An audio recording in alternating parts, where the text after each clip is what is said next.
Here is another quick 9 playthrough here on the channel for you all. The date and the divisions, of course, shown on screen in the thumbnail. Remember to hit thumbs up and subscribe to the channel as well. Timestamps in the description down below, and remember the replays here are from old tournaments, so use the old ball attribute levels, which have now, of course, doubled. Hope you're enjoying Quick 9. Good luck, and remember to tweak according to your clubs and balls and wind angles. Here we go. On this par 4, we're going to drive with our APOC followed by Sniper. With APOC 5 and 6, I've got the red ring touching the rough on the left at the top of +10. We're adding spin, 3 top spin and 3 left spin. If you've got APOC 4, you will be at P6 max rest with 20% of the red ring overlapping the rough. Top spin obviously is going to vary depending on your wind angle. In headwind, I would play a little bit more topspin, probably about 4 bars, and in level crosswind, around 3.5 bars to get to the right point. Adjustment here is max distance with 10% elevation. Then we're going to go with some curl here. You're going to go with half a ball of curl to the left. Obviously in headwind, you will adjust into overpower, so I would suggest you set further back there. Obviously let the top spin do the work, but we want to get into the middle of the dogleg part of the fairway, around 345 yards. Second shot, I'm finding my club distance here. You can bounce over with backspin, but there is a nice funnel in the rough if you find it correctly, and it will need a little bit of trial and error with the spin and the landing position, depending where you are with your drive. I'm using top spin and right spin to find the funnel from my position here, and as a recommendation, based on the attempt in the video, I would be playing the rough bump at true club distance with 15% under adjustment. So true club distance minus 15. I'm at approximately mid distance here. It will need a practice token or two if you are playing this hole in a tournament scenario, just to dial it in. But if you find that funnel, it's a very nice route to the pin, and you don't have to adjust too many rings as you would playing a standard bounce over shot instead. Few ways you can play this par 3. It is a tricky one though. I'm going to show you a very safe bounce up with the Sniper instead. 1 backspin and 1 left spin, and I'm having the blue ring hugging the rough line at the beginning of the fairway, and you can see there's a little sticky spot and a funnel, not much of one though, but try and find a consistent spot. Ball guide pointing to the hole. You will need to vary that according to your wind angle though here. Mid-distance, 15% elevation is the general elevation I would use, and is what I use in the video here. If you want to go more aggressively, then there is a sand bump available from the right-hand bunker immediately before the green. However, you would need some practice tokens to dial that one in. Finally, as there is some tailwind here, I go with a little bit of underpower. You can investigate playing further up as well on different parts of this fairway, but it is very bumpy, but we're avoiding a glitch roll, just missing to the left-hand side on this awkward par 3. On this par 5, looks like it's an NMT setup, but please double check your ring references just in case I'm mistaken there. We are at P6 max rest with our Apocalypse, and you can see level 5 and 6 got a bit of the blue ring overlapping the rough. In the end, I settle with 4 top spin and 2 bars of left spin. I'm actually going to go with an overpower shot here, even though it looks like I'm going to clip the rough and roll out. When I play my shot with the overpower, it will clear very nicely. Adjustment here is max plus 10. One thing to bear in mind here, I am quite close to the rough with my first bounce, so it could well be that I set up further back. You could drag the target back by about 4 or 5 yards, or go with power 4 NMT instead of power 6. Full overpower, slow needle. There you can see we are close to the rough though, so any more tailwind and that would have been dangerous. So make sure you back up your target in tailwind. But either way, we clear very nicely, drive distance of 405 yards. Crosswind here is the best chance for a rough bump, so I'm going to give it a go in this example. Finding an estimate of my true club distance. Obviously, if you're playing tournament, you could build in some reference checks, see if you can get a pin check or a fringe check if you're dialing it in according to your particular wind angle. But you can see here, I'm adding spin. With crosswind, right to left, I'm offsetting just to the right of the pin. It is tweakable. You could either adjust more if you want to aim at the pin, but with crosswind, the approach I'm using here is playing 0 elevation, true club distance. Bear in mind, if you have more tailwind, you will adjust to a lower point, so you would need to add some clicks of overpower. And similarly, if you have headwind, you adjust up onto the green, which is going to cause you to gain distance, so you might need to go with a click of underpower instead. This rough bump is a little bit technical. I would suggest you practice it, otherwise you might get stuck in the sand if you don't put in enough tweaks for your wind angle that you have. But zero elevation, true club distance is a very good starting point indeed. Just needed a small tweak to get that one to drop.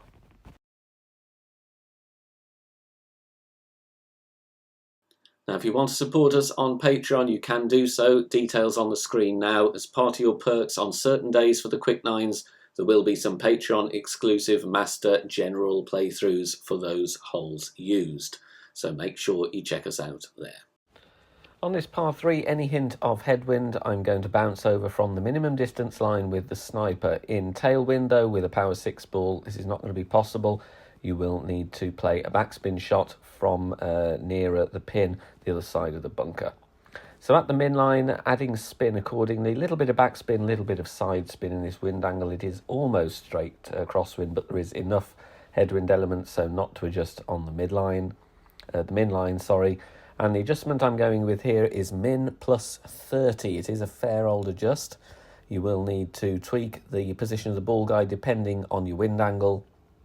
But in any form of headwind, playing from the min line is a really good starting point with our sniper. Make sure you've packed the grizzly so you have a firm min line. If you want to investigate the backspin options, then the Guardian will probably be the club to use for free to play, unless of course you want to go with a wind resistance ball with low power, in which case you might be able to use the sniper. Now, with enough tailwind in this hole, you can actually be cheap, and I'm going to show you a shot with the Titan in this wind angle. P6 max stretch, bullseye is shown in the middle of that fairway strip, and then we're adding our spin. We're going with 5.8 top spin and 2 right spin. The reason I'm using the Titan is because I want the extra wind push. You can, of course, use a berserker as well, but then it makes the second shot harder. If you don't have this amount of tailwind, though, I would suggest you lay up either on that middle fairway, dodging the water or the sand, or you play out to the fairway to the right. The disadvantage of using the right side, though, is you have quite a downhill approach, and it would be with your wood club. Full overpower, slow needle, perfect ball away. Bouncing where we were aiming, stretched out, and we want to get a good roll out here. Just making it out there is a risk of a dead bounce, so the adjustment was max plus 5. If you've got more topspin available, of course, you should use it. Second shot with the thorn. The good thing about going aggressively here is we can play with the thorn, find the min and the max line. Alternatively, get yourself a reference check in tournament mode. If you're getting a pin check or a fringe check, that will help you narrow down some slider percentages. But if not, estimating is a decent opportunity, maybe not as good as finding a reference check though. Setting up on the fringe for the best bounce here, and then spin as needed in tailwind to get the ball guide just short of the cup, because the tailwind is going to push us on more than is shown by the ball guide. I estimate this to be around mid-distance. I'm going to play with 10% elevation, and that's what I would use as a starting point in all wind angles. A very, very close miss here, just a little tweak needed to the aim or a correction of pull angle. Obviously, if you're playing into headwind or crosswind, you need to adapt the position of the ball guide accordingly, but a very good chance playing aggressively for the eagle. Two types of play to suggest on this par 5. The first is looking at a nasty wind angle. I'm going to set up with the quarterback first, and I'm having the blue ring touching the rough on the left at the top of plus 6 yards. Then switch to APOC and sniper bag, and I'm going to add 5.8 top spin and 3 left spin to make this shot playable with clubs as low as APOC 4, or indeed you could play this with extra mile 8 if you don't have the Apocalypse, doesn't matter. Once we've done our club swap and added spin, we then adjust maximum distance with 10% elevation. APOC 4 extra mile is going to have a shaky needle here, but for APOC 5 and above, it's not too shaky at all. We're going to go with full overpower and half a ball of curl to the left. Hitting perfect here. Obviously, if you've got level crosswind, you can set up with your APOC at max distance with less topspin, but the reason I'm using the quarterback is so we can go with full overpower and a slower needle. Second shot is going to be hard to drop with the sniper from distance, but we're going to give it a go, and worst case scenario, you will still have an easy putt for your eagle. Try and find a good position here. There is a little sticky spot in the fairway, and then you just need to add your spin accordingly. I'm aiming ball guide to hole here, and then I reduce some of the side spin to give me an offset to compensate for the wind push rather than adjusting a ridiculous amount of rings. Adjustment here, I would play as a general elevation true club distance with 20%. It does need quite a bit of elevation, this one. Obviously, if you can push the drive harder, then you may well be nearer minimum distance of your club, in which case it's less rings to adjust and you've got more control and more chance to drop the shot. So if you can push the drive harder with a nicer wind angle, then by all means do so. But it's useful to have a nasty wind angle in this example so you know what to do, and you can still get the eagle if you're faced with headwind off the tee. Perfect ball, little adjustment needed to the aim or a tweak, coming in nicely, just missing to the right hand side. Now this shot is not for the faint-hearted. You will need to practice it with tokens, as it is a fixed aim hook shot, and you will get different outcomes depending on wind angle and wind strength variance. So I'm just finding my point between the trees, adding 4.2 topspin and 2 left spin with a berserker, full OP, full curl and a full power hook. Like I said though, these shots are very variable. I'm showing it here as an example of what you might try if you've got some tokens and berserkers to spend. You could, though, as well as end up on the green, end up in the rough or the sand. The choice is yours, risk versus reward. Now, although you can support us financially on Patreon, you can also join as a free member. If you do that, you will get bonus master level text guide content from the Coalition. They produce text guides for free every tournament, free to play balls, and we send those out when they do so. And they very kindly agreed to let me share their archives of all the courses used in this season of Quick Nines for you all to use, because there may be some wind angles that you get as part of the Quick Nines that they have in their archive. So you will receive those if you join us as a free member on our Patreon. Tricky little par 3 to get right here. I'm setting up with the sniper at P0 max rest. That is just before plus yards if you don't want to use a power 0 ball. Blue ring touching the rough on the left. We're going with 5 backspin and 1 bar of right spin in this wind angle. You can see there the ball guide stopping short of pin because the wind is hopefully going to push us into the hole with this wind angle. You will need to vary the spins according to the wind angle you have, but you will have room to adjust in all wind angles using this starting position. Adjustment here is 1 to 1. So for an 11 mile per hour wind, I'm going to adjust a total of 11 rings on this one. Making our adjustment, and then it is time to take our shot. We are going to go with no curl, but I am using some underpower to counteract the tailwind push here, and you can see it's just before circle break underpower.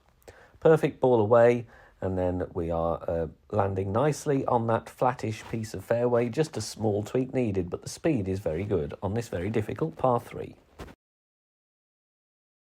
On this par 4, we're going to land on that small strip of fairway, swing the ball round. Bullseye in the middle of the narrow part of the fairway at the top of plus 10 with APOC 5 and above. P6 max rest with APOC 4, that will be plus 16. Going with 5.8 topspin and 3 right spin. Please note though, in headwind you will not be able to play this route and will need to lay up on the left-hand side and try and swing the ball round with as much distance as you can for a wood club, or maybe, if you're lucky, a long iron approach with a higher power ball. But level crosswind, minor headwind, you might be okay here, but definitely any tailwind you can play aggressively. Adjustment is max plus 10, full overpower with half a ball of curl to the right, and then of course hit perfect with this narrow strip of fairway. Minor greats should be all right with APOC 5 and above, but we want to try and hit perfect if we can. Top spin takes us nicely, and we're going to end up with a short iron shot from here. Drive distance of around 412 yards. You can see I'm just over mid-distance of my club here. I'm finding my min and max lines, but obviously if you're dialing this one in, get yourself a reference check if possible. Landing on the fringe gives me a very nice bounce point here. It's consistent, so I aim with the ball guide through the hole and then add backspin as needed and maybe some side spin to offset in the event of crosswind to get the ball guide just finishing to the front edge of the cup. A little bit short though, obviously, with tailwind. If you've got crosswind, ball guide level with the pin, headwind, ball guide slightly through the hole to compensate for that second bounce wind effect. In all wind angles here, I would suggest you play with 10% elevation as your starting point and play true club distance. So here I'm just over mid distance, so I would set the slider accordingly. Centre the ball and it's time to hit perfect, and you have got a very good chance here to drop. If you don't get the drive distance that I had, you could still try and have a go with your long iron instead. If you are enjoying the free content here on the channel and want to help out and keep everything free, then please consider making a small donation. All donations are gratefully received and help me out here on the channel, as all of the content here is produced for free in my own spare time. You can do that in one of three ways. You can hit the thanks button here on YouTube, you can make a PayPal donation via the link in the description down below, or you can also join us over on Patreon. Details at the end of the video. A long and tricky par 5 here. The drive is all about getting close to the end of the fairway without rolling into the rough. It is easier said than done. 5 top spin, 1 left spin. P6 max rest with APOC 5 and above. With APOC 5 and 6, I've got the red ring touching the rough. Tailwind angle here means we can attack with the Guardian for your second shot, so make sure you've got it in your bag.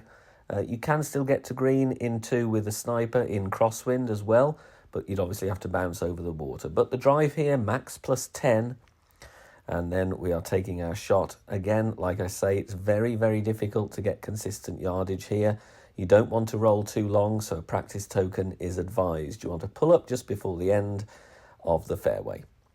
I'm using the Guardian here in tailwind. I'm going to go full blast and use the spin, the massive backspin we have on the club, with 1 left spin to bounce directly just before the green and get the spin to grab and leave myself a putt. This is not a hole that you will see many players get an albatross on at all. We're adjusting max plus 0. Now the amount of push-up you need to do after this all depends on the wind strength you have and also the wind angle. So again, a practice token is advisable to at least secure the eagle. You will see a lot of players birdie this hole. If you can't go full blast here, then lay up to the end of the second fairway in headwind and then try and get a wedge or a short iron. Or if you have crosswind and not much tailwind or headwind, then you can bounce over with the sniper, play with a lot of right curl, top spin into the rough beyond the water and roll out to the green. Pushing up as shown there, full overpower, doesn't matter about the great ball. It is going to be a shaky needle though. We're bouncing there, loads of room for error. The backspin grabs and we are ending up there with a very, very short putt to secure the eagle on this very tough par 5. Thanks very much for watching this video here on the channel. If it has helped you in any way, please consider sharing it amongst your friends and clanmates in the game. Join us also on Facebook. Head over there, search for BK Golf Clash and join our free group. Loads of members there sharing shots. Free guides are posted, as well as loads of other great Golf Clash resources. So check us out there. You can join in the discussion and also leave feedback on the game in general. Finally, if you wish to help support the channel and keep the content free for everybody, please consider becoming a Patreon member. The link is in the video description down below. Good luck, see you soon, bye for now.